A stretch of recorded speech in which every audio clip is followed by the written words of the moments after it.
Welcome to Field Target Tech. This is episode number 3. My name is Tom Holland, and today we're going to be going over the use of the pellet gauge, what it does, how to use it properly. First of all, the pellet gauge is made by Mr. Jerry Couples, and he makes several models of this. He makes them in BB, 177, 20 caliber, 22 caliber, 25 caliber, and 30 caliber. And these can be had for around $49 a piece. Now, I've seen guys online using this to resize pellets.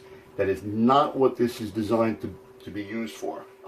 That's an improper use of this tool, and in time, guys that you do resize using this are going to wear these very finely laser cut holes. You're going to wear them out at some point. So guys that push them through to resize their pellets to this particular size, it's not the right way to use this tool, and you will end up damaging it in the future. Basically what this is a go, no-go gauge.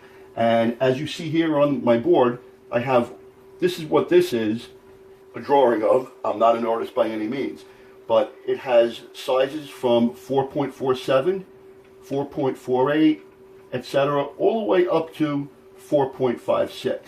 Now, it is to note that it goes this way and then this way in higher, the bigger sizes of it. It doesn't go this way, then that way. Usually I start around 4.51, 4.52, and I'm going to show you how this works right here, because I tried this on the desk and the camera just didn't pick it up properly. First, what we do to use this, it's a very simple process. You take a pellet, and like I said, I start at 4.51, and you drop the pellet in.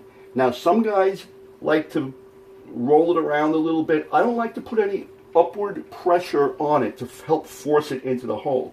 What I usually do to get it straight is go underneath with my finger. And as you see, in trying to get it rolled around, it does not go through that hole.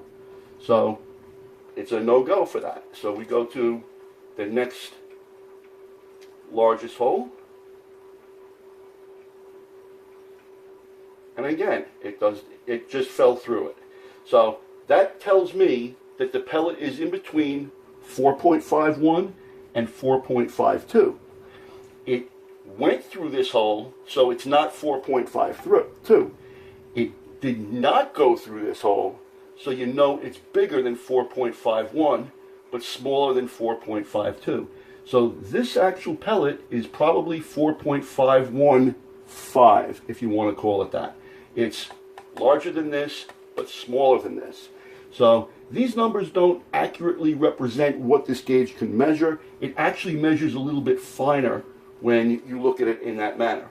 You take this out, and we put this in the 4.51 bin. So we take another pellet, and we drop it in. Again, I start at 4.51. And again, just roll it around a little bit. I hope the camera can pick that up. And it falls through in that one.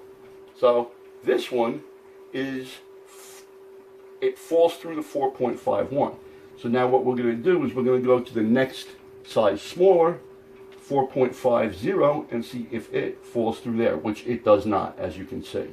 So this pellet is between 4.50 and 4.51. So this pellet is probably 4.505. It's in between this size and this size. And you just keep doing that to your pellets, and you sort them through head size. Very simple machine, very easy to use. What I just showed you is the only trick that you need to know to accurately use this. Again, like I said, you see some guys pressing them in and forcing them through. Don't use this gauge in that manner. You will damage it over time. In a second, we're going to get back to why we measure head size along with weighing them, and I'm going to show you the differences of what happens tightness fit-wise in a barrel. Okay guys, here's a quick example of what I was trying to explain last week, but we didn't get into head size last week. We just weighed them. as we found out in the tins that I have weighed, we have a very large weight variance between 8.10 to 8.78. Now, in doing that, my nominal size, the weight, would be 8.44 grains. That's normally what I use in my competition at 795 feet per second. Now, given the same mechanics of the gun and not changing the gun, just shooting a lighter pellet will make that velocity go up to 811 feet per second over the nominal weight 8.44. That would be a 16 feet per second difference in speed. On the light side, on the heavier one compared to the 8.44, would be going at 779 feet per second. And that is also a 16 feet per second variance between what my standard is. So now theoretically, if these are all the same head size, these numbers should hold true. Now, in our case of us weighing them, we're finding out, as you just seen, in one batch of pellets, different head sizes with the same weight. Those pellets are measured at 8.44 grains. Now, they have a different head size. Now, when they have a different head size, you're going to have a pellet that fits into your bore, I'm not an artist by any means, tighter or looser with the same weight. This is where head size comes into a very important role in the dynamics of shooting a pellet. Now, instead of coming out at 795 feet per second, a pellet that weighs that much, if it's a larger head size, it's going to have more friction in the barrel. So it's not going to reach this velocity. It's going to be slower than this. And on the flip side of the coin, if the head size is a little bit smaller than our nominal head size that we measure, which is 4.52. That's what my gun likes. So if I have a head size that's smaller than this, it could actually have less friction in the barrel and go faster than this 795. Now, couple that along with this lightweight pellet with a small head size, you might get a velocity larger than 811 feet per second. It'll go faster than that. And on the flip side of the coin, a heavier pellet that would normally go 779 feet per second might go a whole lot slower than this because of the tightness of the fit due to head size. That's assuming if these head sizes are a little bit different. Now, this as it is already a 32 feet per second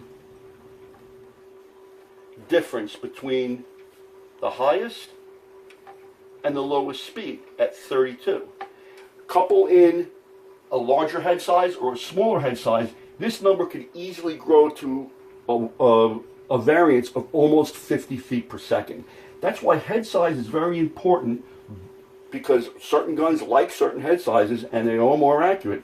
You want to sort them out and you want to weed them out. You want the closest tolerances you can get, because this is what I found straight out of a tin. Now, I've weighed pellets out of a full tin of pellets. Just weighed the entire tin and then shot them.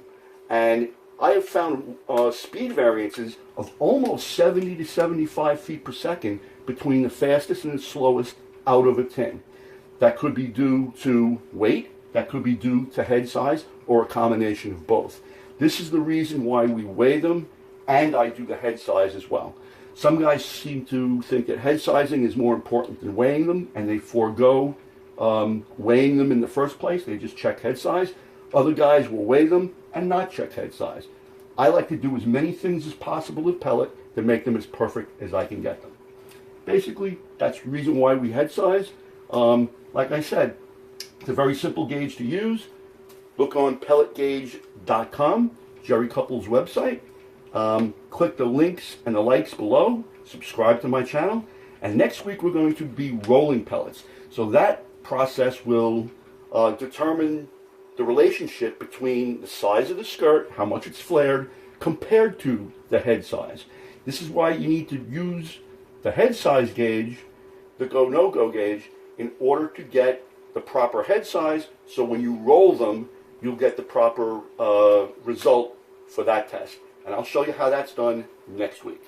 My name is Tom Holland, and this has been Field Target Tech.